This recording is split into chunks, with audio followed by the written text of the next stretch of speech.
We all crave it, don't we? That picture-perfect vision of parenthood, smiling children, peaceful homes, and a deep sense of knowing exactly what to do. But chasing perfection is unrealistic and detrimental. The real magic lies in navigating mistakes. Parenting is a messy, beautiful journey. There will be days of joy and days of doubt. Embrace imperfection and connect authentically.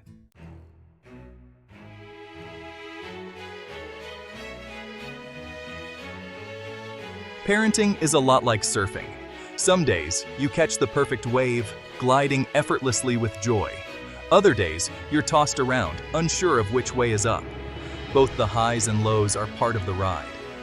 We experience moments of deep connection and love, but also face frustration and exhaustion.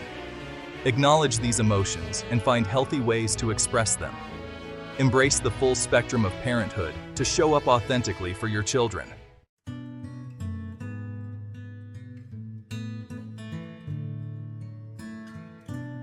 Let's talk about those moments when the waves of parenthood come crashing down. Those times when we lose our cool, raise our voices, or say things we instantly regret. Those moments, my friends, are what I call parental meltdowns. And if you've ever experienced one, you know the feeling of shame that often follows. We berate ourselves for not being more patient, more understanding, more perfect. We replay the scene in our minds, agonizing over every word, every action. The weight of our perceived failure feels crushing, leaving us feeling unworthy of the very title of parent. But here's the truth. You are not a bad parent because you had a bad moment. You are not defined by your reactions, but by your intentions. You are a human being, doing the best you can in the most demanding and rewarding role of your life. It's time to release the shame that surrounds parental meltdowns. It's time to acknowledge that they are not a sign of weakness, but a natural consequence of stress, exhaustion, and the immense pressure we put on ourselves to be perfect.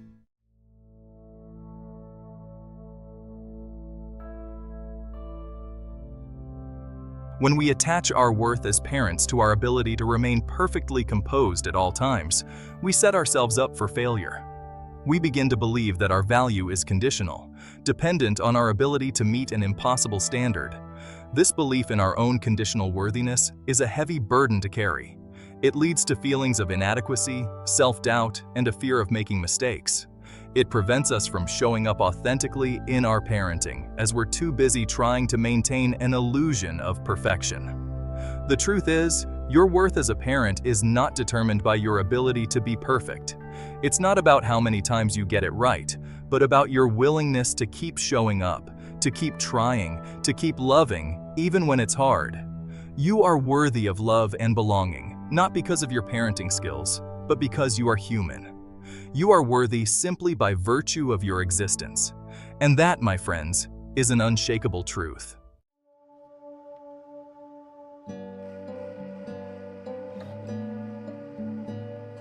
Our brains are wired to protect us from danger. When we perceive a threat, even if that threat is a screaming toddler or a messy house, our nervous system kicks into gear, triggering a cascade of physiological and emotional responses. This is often referred to as the fight-or-flight response. In the heat of the moment, our reactions are often driven by this primal part of our brain, bypassing our more rational and compassionate selves. We might yell, withdraw, or say things we don't mean. These reactions are not a reflection of our true character, but rather a biological response to perceived stress.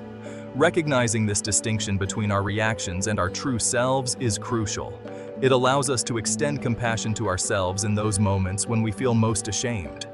It reminds us that we are not defined by our worst moments, but by our commitment to learning and growing from them. Remember, you are more than your reactions. You are a complex, multifaceted human being with the capacity for immense love, growth, and resilience.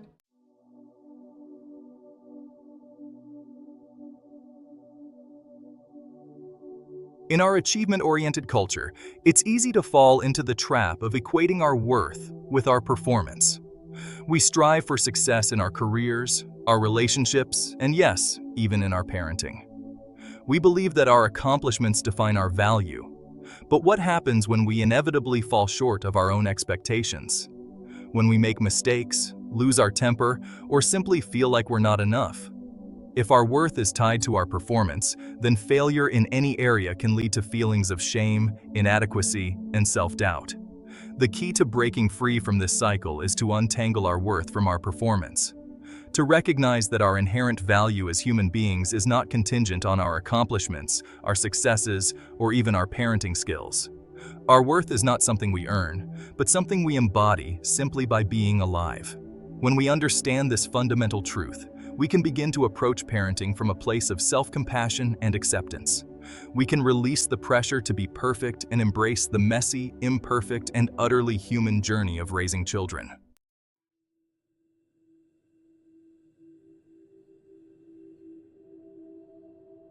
Shame thrives in silence. It festers in the dark corners of our minds, whispering lies about our worthiness and our ability to be good parents. The more we try to ignore it, the stronger it becomes. Breaking the cycle of shame requires us to bring it into the light, to talk about our experiences, our struggles, and our moments of imperfection with trusted friends, family members, or therapists. When we share our stories with compassion and without judgment, we create space for healing and connection. Remember, you are not alone in your struggles.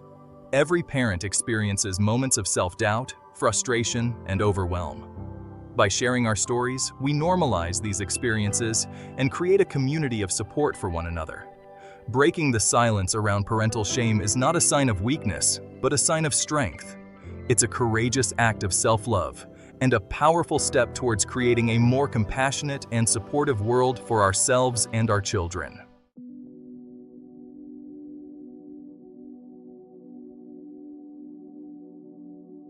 Self-compassion is not about letting ourselves off the hook or ignoring our mistakes. It's about treating ourselves with the same kindness, understanding, and acceptance that we would offer to a close friend or loved one. When we're caught in the grip of shame and self-criticism, it's difficult to see our situation clearly. We become consumed by negative self-talk, replaying our perceived failures over and over again. Self-compassion allows us to step back, acknowledge our suffering, and offer ourselves words of comfort and support. Instead of berating yourself for losing your temper, try speaking to yourself with kindness. Remind yourself that you are human, that you are doing your best, and that everyone makes mistakes. Offer yourself the same forgiveness and understanding that you would give to a loved one in a similar situation. Embracing self-compassion is not selfish, it's essential. When we treat ourselves with kindness, we create a more peaceful and loving inner world, which in turn allows us to show up more fully for our children.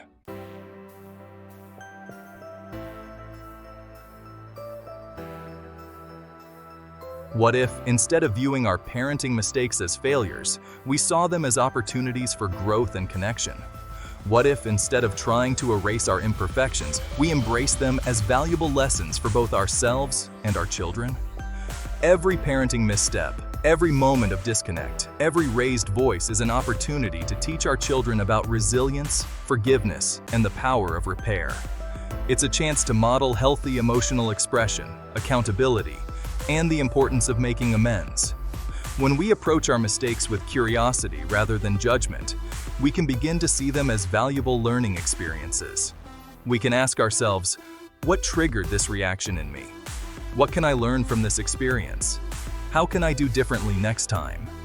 By reframing our mistakes as opportunities for growth, we shift from a place of shame and self-doubt to a place of empowerment and hope. We begin to see ourselves not as flawed parents, but as works in progress, constantly evolving and learning alongside our children.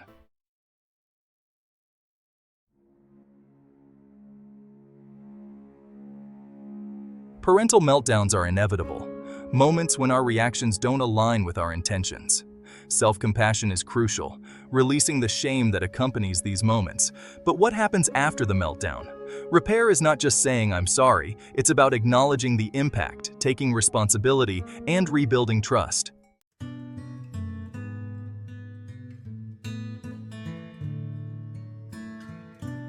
Section 2. The language of repair.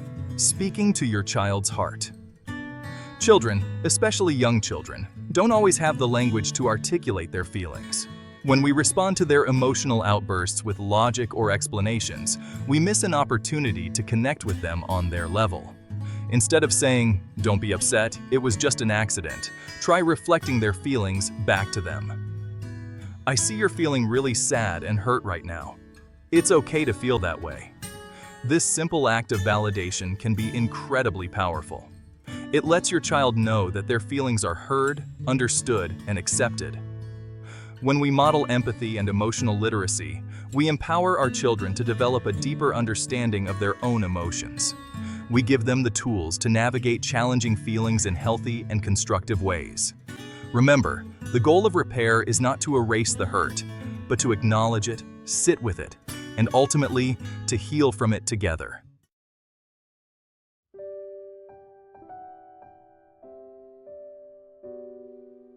Section 3. Building trust through vulnerability. Repair requires vulnerability, a willingness to let go of our need to be right or in control, and to meet our children in their emotional space.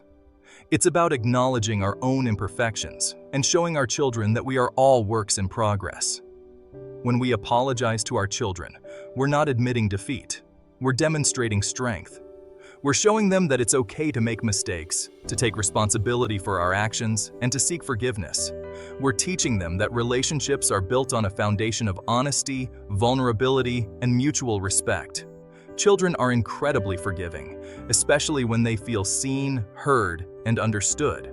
When we approach them with genuine remorse and a willingness to repair the disconnect, we strengthen the bond between us and create a space for deeper connection.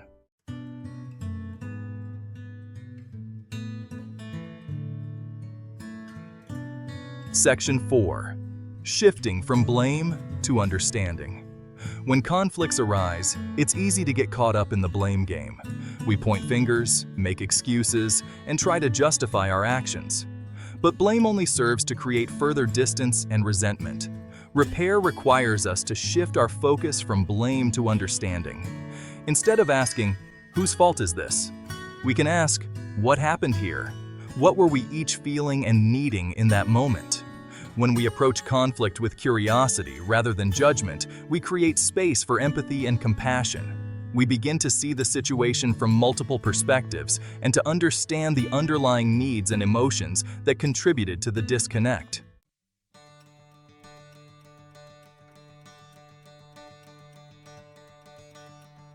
One of the greatest gifts we can give our children is the gift of emotional literacy. Emotional literacy is the ability to identify, understand, and express our emotions in healthy and constructive ways. When we model emotional literacy in our own lives and in our interactions with our children, we empower them to develop this essential life skill. We teach them that it's okay to feel their feelings, that all emotions are valid, and that there are healthy ways to express and manage even the most challenging emotions. Children who grow up with emotionally literate parents are better equipped to navigate the ups and downs of life. They're more likely to have strong relationships, to cope effectively with stress, and to advocate for their own needs.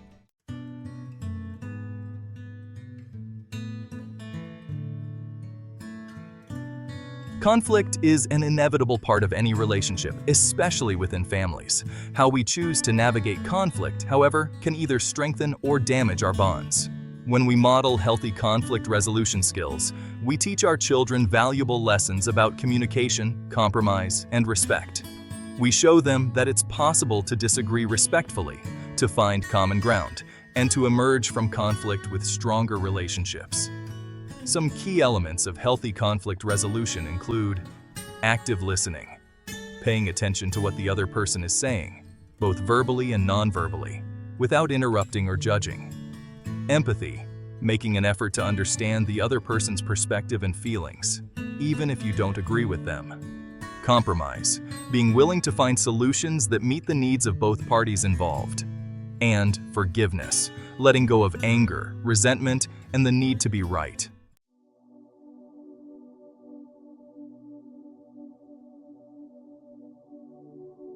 The practice of repair extends far beyond our relationships with our children. It's a valuable tool for strengthening any relationship that we value, whether it's with our partners, family members, friends, or colleagues. When we prioritize repair in our relationships, we create a culture of empathy, understanding, and forgiveness. We foster an environment where it's safe to be vulnerable, to make mistakes, and to grow together.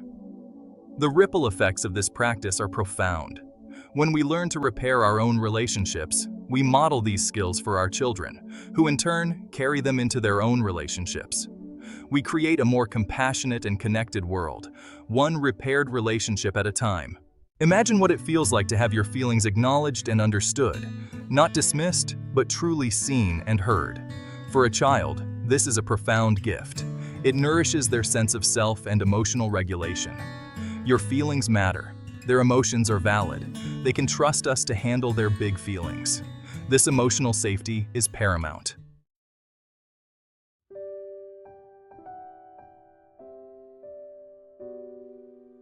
In the early years of a child's life, the bond they form with their primary caregivers plays a crucial role in shaping their emotional and social development. This bond, known as attachment, forms the blueprint for all future relationships and has a profound impact on a child's sense of security, self-worth, and ability to regulate their emotions.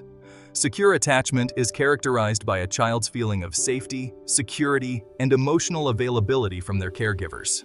When a child feels securely attached, they know that they can rely on their caregivers for comfort and support, even when they make mistakes or experience challenging emotions.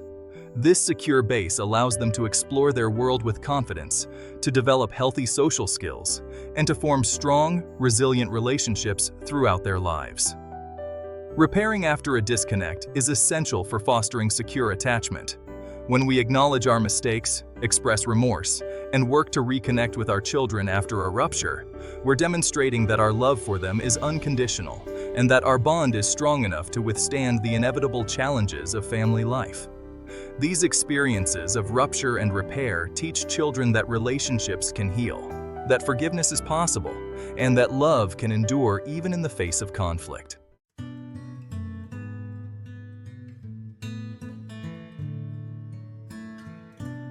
As parents, we carry echoes of our childhood experiences. These shape our beliefs and influence how we parent. Unhealed wounds make us reactive rather than responsive. Repairing with our children heals our inner child. This awareness creates space for self-compassion and forgiveness.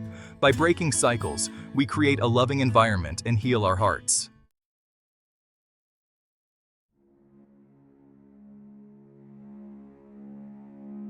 We often hear the phrase, "hurt people hurt people." This simple statement speaks to the cyclical nature of pain and trauma. When we haven't had the opportunity to heal from our own wounds, we're more likely to inflict pain on others, often unconsciously and unintentionally. This is particularly true in families, where patterns of behavior, communication styles, and emotional coping mechanisms are passed down from one generation to the next. However, just as pain can be transmitted through generations, so too can healing. When we make a conscious effort to break free from negative patterns, to heal our own emotional wounds, and to parent from a place of awareness and intention, we interrupt the cycle of generational pain and create a new legacy for ourselves and our children.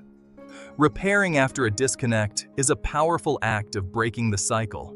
It's about choosing to respond differently than we were responded to communicate differently than we were communicated with, and to love more fully than we were loved. It's about creating a new and healthier family narrative, one characterized by empathy, understanding, and the courage to heal.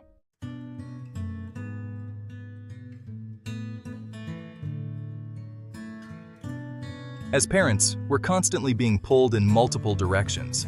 We're juggling work, family, relationships, and countless other responsibilities, all while trying to maintain some semblance of sanity.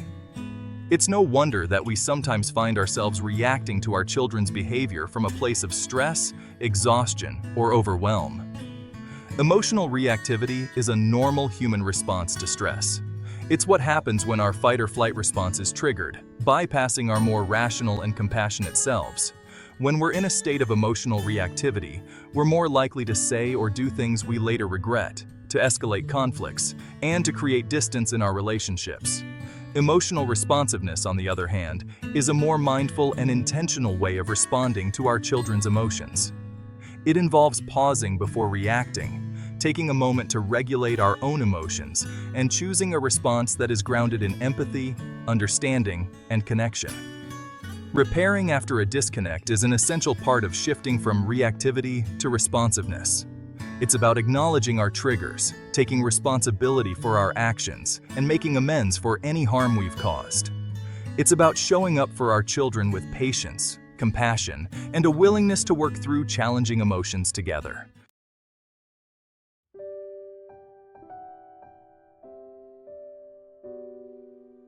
Empathy is the ability to understand and share the feelings of another person. It's the ability to step into someone else's shoes, to see the world from their perspective, and to feel what they're feeling. Empathy is the foundation of compassion, kindness, and healthy relationships. Creating a culture of empathy in the home starts with modeling empathy in our own interactions. It's about listening attentively to our children, validating their feelings, and responding to their needs with compassion and understanding. It's about creating a safe and supportive environment where children feel comfortable expressing their emotions without fear of judgment or rejection. When we prioritize repair in our relationships, we're essentially teaching empathy in action. We're showing our children that it's okay to make mistakes, that everyone has bad days, and that relationships can heal and grow stronger through forgiveness, understanding, and a willingness to reconnect. A home filled with empathy is a home filled with love, acceptance, and emotional safety. It's a place where children feel seen, heard, and understood, and where they learn to extend the same kindness and compassion to themselves and others.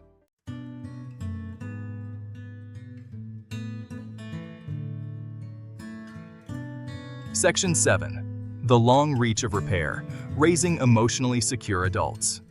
The impact of our parenting choices extends far beyond our children's childhood years. The lessons they learn about relationships, communication, and emotional regulation within the family unit will shape their interactions with the world around them for years to come. When we prioritize repair in our parenting, we're not just teaching our children how to navigate conflict in the moment. We're equipping them with essential life skills that will serve them well in all areas of their lives. We're helping them to develop emotional intelligence, the ability to identify, understand, and manage their own emotions and the emotions of others. Resilience, the ability to bounce back from adversity, to cope with challenges, and to maintain a positive outlook in the face of setbacks. Healthy communication skills, the ability to express themselves clearly and respectfully, to listen attentively to others, and to navigate conflict constructively. Strong, fulfilling relationships, the ability to form and maintain healthy, loving, and supportive relationships with partners, friends, family members, and colleagues. In essence, when we teach our children the art of repair, we're empowering them to create a more compassionate, understanding, and connected world for themselves and for generations to come.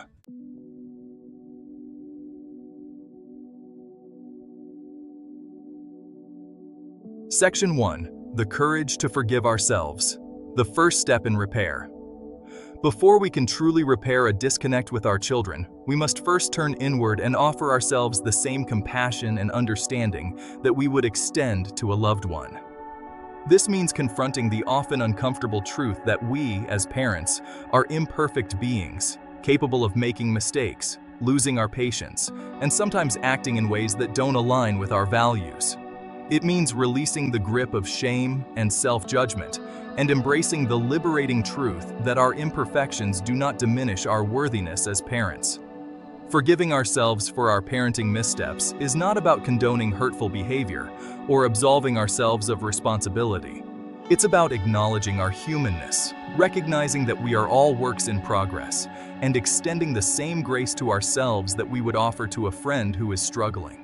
It's about releasing the weight of our perceived failures and creating space for growth, healing, and a more compassionate approach to parenting. When we can approach our own imperfections with kindness and understanding, we create a more peaceful and loving inner world, which in turn allows us to show up for our children with greater patience, empathy, and emotional availability.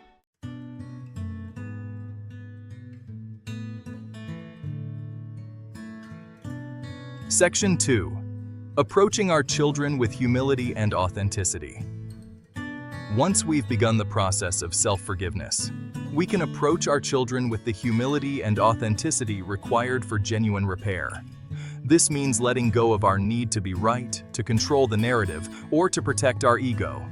It means meeting our children where they are emotionally, acknowledging the impact of our actions, and expressing genuine remorse for any pain we've caused. Children have an innate ability to sense insincerity. A forced apology or a rushed attempt to smooth things over will likely be met with resistance or distrust. Children need to know that we truly understand the impact of our behavior and that we're committed to making things right. When we approach our children with humility, we create a safe space for them to share their feelings, to express their hurt or anger, and to begin the process of healing. We also model the importance of taking responsibility for our actions, a crucial life skill that will serve them well in all their relationships.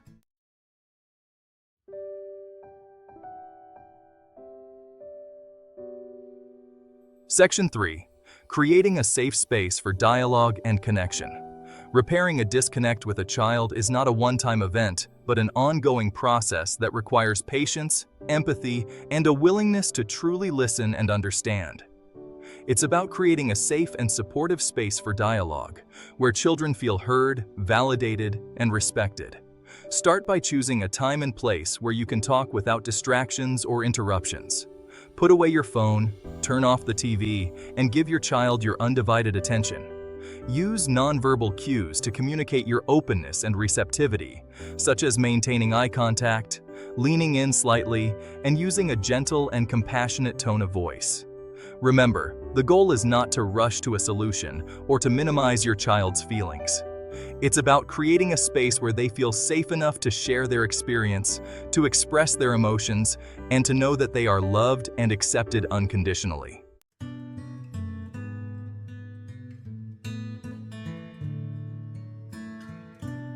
Section 4. Validating feelings, the heart of repair. One of the most powerful tools we have as parents is the ability to validate our children's feelings. Validation doesn't mean agreeing with our children's perspectives or condoning their behavior. It simply means communicating that their feelings are understandable, that their emotions make sense, and that they are not alone in what they're experiencing. When we validate our children's feelings, we're not reinforcing negative behavior. We're teaching them that all emotions are okay, that their feelings are valid, and that they can trust us to handle their big feelings with care and understanding. This sense of emotional safety is essential for children to develop healthy coping mechanisms, to regulate their emotions effectively, and to build strong, resilient relationships. Here are some phrases that can be helpful in validating your child's feelings. I can see that you're feeling really angry right now. It sounds like you're feeling hurt and disappointed. It makes sense that you're feeling that way. I understand why you're feeling sad. It's okay to feel your feelings.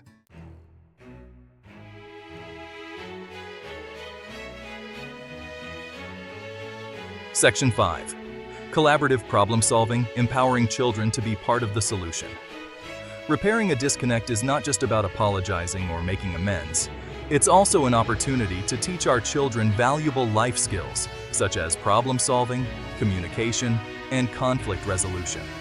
When we involve our children in the process of finding solutions, we empower them to take ownership of their actions, to learn from their mistakes, and to develop a sense of agency in their lives.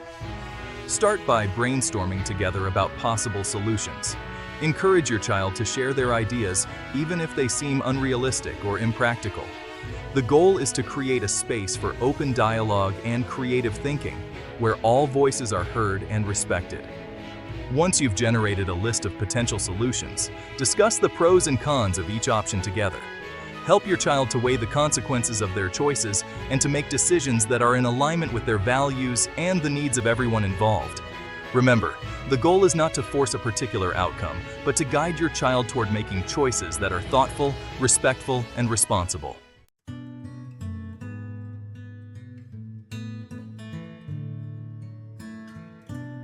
Rituals play a powerful role in family life. They create a sense of predictability and stability, strengthen bonds between family members, and provide a framework for navigating challenging emotions and experiences. In the context of repair, rituals can be particularly helpful in reinforcing the message that, even though mistakes happen, our love for one another remains constant. These rituals don't have to be elaborate or time-consuming. They can be as simple as a special handshake, a shared hug, or a few moments of quiet connection before bedtime.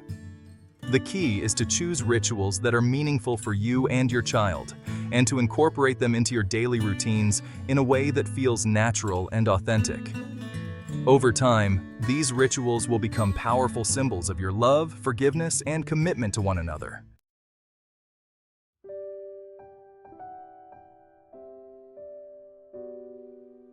Section 7. Repair as an ongoing practice, nurturing lifelong emotional growth. Repair is not a destination, but an ongoing journey. It's a commitment we make to ourselves, to our children, and to the relationships that matter most. It's a willingness to show up with courage, compassion, and vulnerability, even when it's difficult. As our children grow and change, so too will the challenges we face as parents. There will be new conflicts, new misunderstandings, and new opportunities for repair. The good news is that with each act of repair, we become more skilled at navigating the complexities of family life. We develop greater emotional intelligence, strengthen our bonds with our children, and create a legacy of love, understanding, and resilience that will last a lifetime. Remember, repair is not about perfection, but about progress. It's about showing up for our children with open hearts and a willingness to learn and grow alongside them. It's about embracing the messy, beautiful, and utterly human journey of raising emotionally healthy and resilient human beings.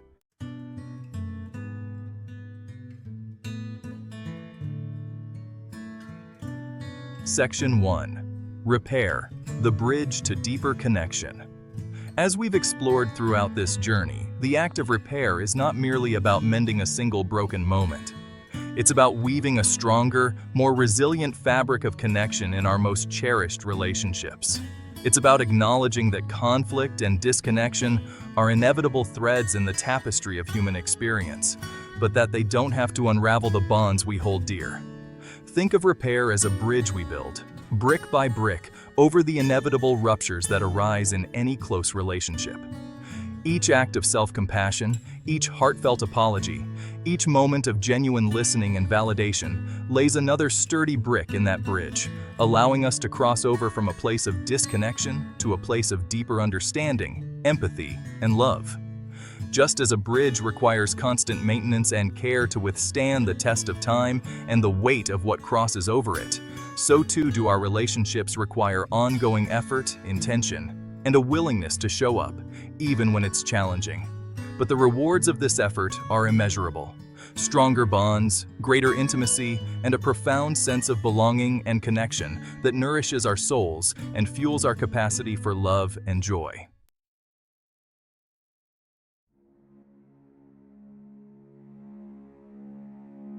Section 2. The gift we give ourselves, the gift we give the world. When we embrace the practice of repair in our parenting and in all our important relationships, we're not only giving a profound gift to those we love, we're also giving a gift to ourselves. We're choosing to break free from cycles of blame, shame, and silence that keep us stuck in patterns of disconnection and emotional reactivity. We're choosing to show up for ourselves and our loved ones with greater intention, authenticity, and compassion. And as we cultivate a deeper capacity for repair within our own lives, we inevitably begin to radiate that same healing energy outward into the world around us. We become more patient and understanding with our colleagues, more forgiving of our friends, more compassionate with strangers. We become beacons of empathy and connection in a world that so desperately needs these qualities. Remember, every act of repair, no matter how small, has the power to create a ripple effect of healing that extends far beyond the immediate moment. When we choose to mend a broken heart, whether it's our own or someone else's, we contribute to a more compassionate, understanding, and connected world.